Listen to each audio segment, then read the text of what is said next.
The players were under pressure since Caitlin Clark was unable to play in the WNBA All-Star Game. They had the opportunity to demonstrate that they were worthy of the attention and the large sum of money they are requesting on the court. They made their remark. But the supporters also made a significant statement. Additionally, ESPN does not want you to be aware of it. ESPN is once again providing coverage for the league and its players after the viewership figures were released. It's fine to just post the ratings. But, it is another situation than pretending like Caitlin Clark doesn't exist. Since this isn't the first time they've attempted to downplay her influence, Caitlin Clark's supporters instantly called them out. However, given what transpired on the court, it's backfiring badly this time. Let's dissect everything, but first, if you're sick of ESPN's ploys, watch this video. For additional Caitlin Clark and WNBA news, subscribe. Regarding Caitlin Clark's effect on viewing, ESPN has a pattern they don't tell. Lies, but they certainly don't give the whole truth. They cherry-pick instead. They only utilize numbers that support the story they wish to sell, even though they are technically correct. Furthermore, the figures they omit about Caitlin are arguably more striking. Consider this. As an example, the 2025 WNBA draft had a record 119% increase in viewership according to ESPN. That appears to be a huge victory for the league at first view. But if you take a closer look, you'll see something strange. They are contrasting that with 2023, so why not go ahead and do 2020 for anyone working in media or marketing will tell you make comparisons between years, not between this year and 2 years ago, but between this year and last year. Why then would ESPN forego the 2024 draft? Because Caitlin Clark's draft, which attracted 2.45 million viewers, was the one. The actual headline would have been this if they had made a comparison with that draft. Viewing has decreased by 49%. However, they did not want that tale to be publicized. Furthermore, this isn't an isolated incident. In the second round, Sweet 16 and Elite 8 of March Madness in 2025, they employed the same ploy. ESPN compared the number of viewers to 2023. At first look, it appears reasonable because Caitlin participated in the event that year. However, the comparison abruptly ended when they reached the national title game's Final Four. No more 2023. Rather, they simply stated that it was the third highest ever, which seems remarkable until you consider that the 2 years prior were 23 and 24. Caitlin advanced to the last four both years. What would happen then if they did display all of the numbers? They would have to acknowledge a decline in viewership of more than 10 million. So yes, if they outperform Caitlin Clark in terms of statistics, they will compare. But be quiet if they don't. That's not a mistake. That's intentional. The funniest part is that they don't believe fans will notice. They believe that if they present enough impressive statistics, people would conclude that in the absence of Caitlin Clark, women's basketball simply keeps breaking records in actuality. However, they are making it much more apparent the Strand effect is the cause. It's the result of trying to conceal something. Additionally, you raise far more awareness of it by doing this. ESPN is currently doing just that because every turn, every selective stat, and every dodge only serves to highlight one point. Caitlin's supporters are able to spot it right away and call it out every time. Evidently, they don't want us to know that Caitlin Clark is spearheading the expansion. It's not just ESPN, though. Every time the league, the players, or the media attempt to minimize Caitlin's influence, they fail to do so, which puts the entire W ecosystem at risk. They simply reveal who they are. To be honest, it has now turned into a comedy. The criticism of Caitlin Clark for winning Time Athlete of the Year was swift. It seems like everyone in the league deserved it, not because she didn't deserve it, as though the honor were for participation. There were real requests to have every WNBA player on the cover. It's funny how that standard only applies to Caitlin, because no one requests a group shot when Asia Wilson, Brianna Stewart, or Nafa Collier are highlighted by Time or Sports Illustrated. It didn't end there either. When Caitlin received an SB, her own coach was unable to publicly congratulate her without instantly giving all of the other players in the league credit instead. Noticed or heard about it, but during the game, Caitlin got honored as the WNBA Player of the Year in the ESPYs. Just what does it mean to have her impact so far? I mean, there are a lot of really good players in this league, and she got honored as the best player in the league by the ESPYs. Yeah, I mean, obviously she continues to get new awards. She continues to break barriers. She continues to do things that we haven't seen before. I mean, you know, obviously you think about the Stewie's MVPs of the league, and you know, championship winners, and Asia's MVPs of the league and championship winners, and of course Sue Bird, who was sitting, you know, in the building today. And you know, Caitlin is so fortunate, as well as all these guys, really. I mean, that they don't know anything any different than the WNBA. The biosphere surrounding her is so delicate, it is necessary to negotiate praise politically as well. Furthermore, Caitlyn's popularity is seldom recognized by the media on her own merits. I just said we would not be talking about Caitlin Clark the way that we do if it wasn't for that moment with Angel Reese. And I will die on this hill. I will die on this hill. I was with you until that. I will die on this hill. I will die on this hill. They claim that someone else is to blame, a contest, a scene, a story, anything other than the player who is actually drawing the numbers. And as soon as they acknowledge that she has millions of supporters, those fans start to cause issues.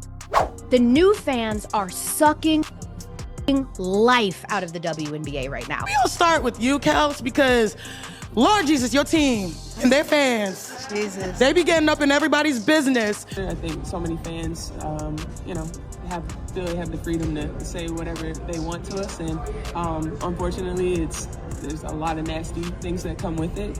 They don't have people coming to their job saying these nasty things. So, we definitely have to protect the players better. And it gets worse after that. In addition to being noisy, Caitlyn's admirers have turned into toxic, bigoted, and racist individuals. It seems that they don't support Paige Beckers, since she is a social justice activist. Alternatively, Caitlyn might have controlled her fan base by selecting Angel Reese in the All-Star draft with an overt statement suggesting that Indianapolis isn't a safe place for athletes, even the Phoenix Mercury. Joined in, it's crazy, because the league, the players, the ecosystem, and the media are all working to punish the fans who enable the league's growth and degrade the player who is actually driving it. They are also aware of it, but they would rather keep their power by protecting their egos, which is funny, because that power vanishes the moment Caitlyn's admirers stop paying attention. And that power is crucial for the players at the moment. A heated CBA discussion is now taking place between the players, and they want to profit from a huge media rights agreement that, let's face it, is largely being spearheaded by Caitlin Clark behind the scenes. However, there are genuine worries, since the owners are aware of the facts regardless of what the players or the media claim. Caitlyn's popularity is crucial to this league. Ratings and ticket costs not only decline when she is not there, they plummet by at least 50%. And that isn't typical, not in any other division. I can't imagine, folks, you know how many NBA players can get injured? And the prices would never drop to this low. LeBron James can be injured, Steph Curry could be injured, Kevin Durant could be in, and the prices still will not drop to be this low. $75? Folks, I'm sure there's some high school football teams down in Texas that charge you at least $75 to get to a home game. Therefore, the players were in a terrible situation when Caitlin Clark was disqualified from the All-Star game. They were suddenly on their own when this was supposed to be the league's biggest spotlight moment, just the players, and an opportunity to demonstrate that they could handle the event. Without Caitlin, no ratings boost guaranteed. And things went sideways right out of the gate. When Caitlin was ruled out, ticket prices fell by 48%, and that raised a significant query: how terrible could it get without her? Could the players perform a miracle, or would the data ultimately reveal the true extent of this dependence? The ratings are, and then additionally, ESPN went all out to control the damage. 3-point contest. ESPN, ABC, and Disney score the historic viewership for the 2025 WNBA All-Star events. Friday, July 18th, ESPN airs the most watched WNBA skills and 3-point contest ever, averaging 1.3 million viewers, which is up 89% versus last year's WNBA skills and 3-point contest, up 89%. In fact, the weekend got off to a great start. A significant increase in viewership for the 3-point and skills competitions over 2024 is encouraging for the league. The players seemed capable of pulling it off. They could be able to set records without Caitlin Clark playing. However, ESPN immediately returned to their previous strategies. All-Star Game ratings from this past weekend was the second most watched WNBA All-Star Game ever, behind 2024. No surprise there. The 2025 WNBA All-Star Game was the most watched program of the night across all of TV. The night, not the day. With 2.2 million average viewers, up 158% from the 2023 WNBA All-Star Game. Have you seen it? The All-Star Game ratings were contrasted with those of 2023, the year prior to Caitlin Clark's league debut, despite the fact that they had made a comparison between the skills competition and 2024 in the same post only a few lines earlier. What caused the abrupt change? Then I wonder, perhaps it's because 3.4 million people watched the All-Star Game last year, which did include Caitlin Clark. There are 2.2 million this year. That is a 36% decline. 1.2 million fewer people watched. Lost, and they buried that rather than owning it. Is it possible to state that Kareem Abdul-Jabbar is the NBA's all-time top scorer, and then add a small asterisk that reads, with the exception of LeBron?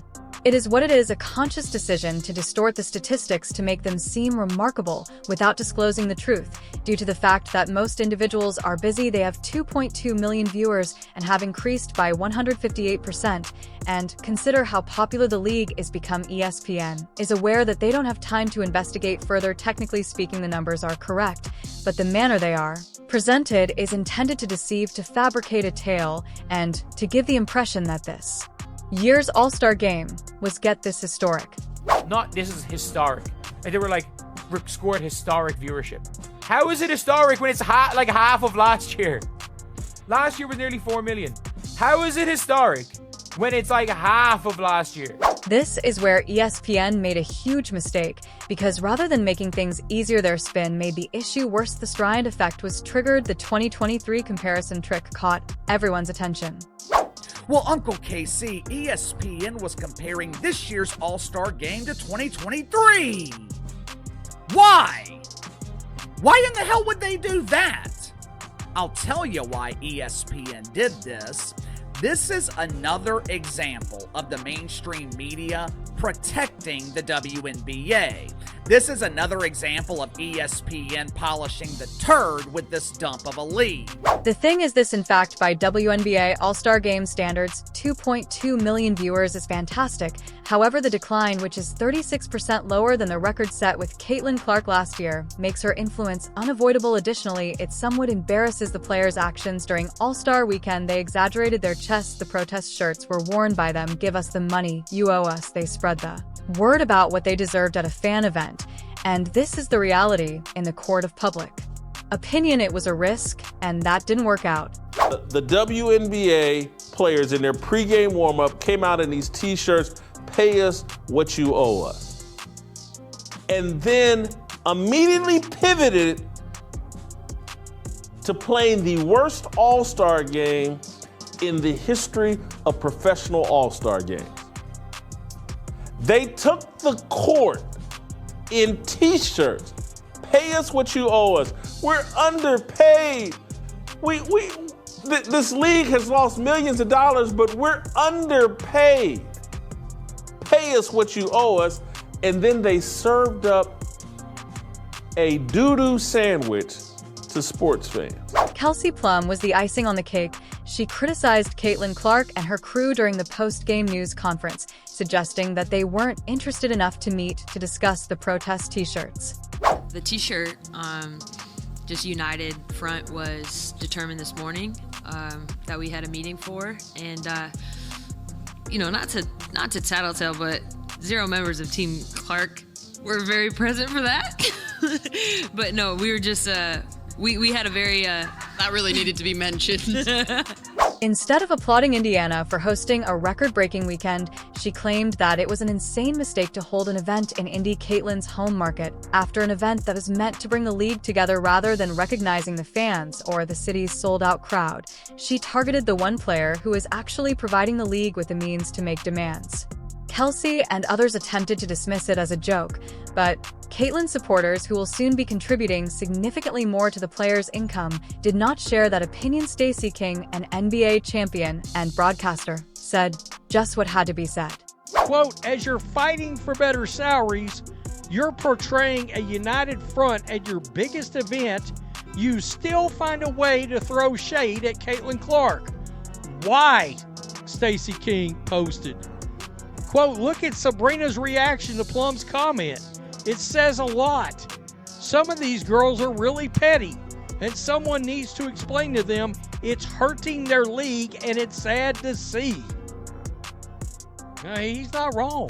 The WNBA players couldn't afford another blow after Kelsey's awful on-court performance, and her off-court remarks the dagger would have been a 36% drop in ratings. What they needed was ESPN's announcement of a historic occurrence. However, I'm only referring to the court of public opinion. At this time, the owners are able to look through it, and if you look a little closer, they would most likely be the first to point out that it's worse behind closed doors. It probably wouldn't have simply matched last year's $3.4 million. If Caitlyn had participated in the game rather than just sitting on the sideline, it would have easily defeated it. Take a peek at this season's numbers. The ratings skyrocket when Caitlyn performs. At 2.7 million, 2.2 million, and 1.7 million viewers respectively. Her games against the Sky, the Liberty, and the Sun have all been among the most watched WNBA broadcasts in decades. In all likelihood, then 3.4 million people would not have watched the All-Star game if Caitlyn had played. We're most likely talking about 4 million, so this wasn't a mere 36% decline. There was a 50% drop in prospective viewers. But here's what's so astounding about it all. Even without Caitlin Clark, it was the second highest rated WNBA All-Star game ever, and that is a huge point of distinction. Two things are clear. If Caitlin Clark plays in the All-Star game, it will set records. But now, because of her popularity, even if she doesn't, it will break records and be the second highest ever, only beaten by the time she played in it. And that matters. Why not simply state the silent part aloud rather than drawing comparisons to 2023 to make it seem like a historic night? You just had the second most watched All-Star game ever thanks to the Caitlin Clark effect and all the new fans. She wasn't even playing either. Admit that the Caitlin Clark effect exists. It's fostering the league's expansion. Thank you. And welcome to your new fans in the same sentence. That's all fans only want to hear. That after the game, Caitlin was the literal cornerstone of everything you're fighting for. Thus, there shouldn't have been any strange gaslighting or subliminal jabs at her that suggested she didn't initially agree with the statement. In actuality, the players will receive higher compensation without a doubt. Since Caitlyn's arrival, franchise values have doubled despite the league losing money each year. The owners are well positioned to make an investment. Both they and the players should avoid a lockout. Here's the reality, though: if they will simply welcome those who are enabling this growth, they may receive much more. If they stop disparaging the fans and acting as though Caitlyn isn't the source of the numbers. Shifting this is because the more they deny the existence of the Caitlin Clark effect, the more evident it is, and the longer Caitlyn is the only player those people are interested in. Since you are a GOAT, please leave a comment. If you are still here, I appreciate you watching. I'll see you later.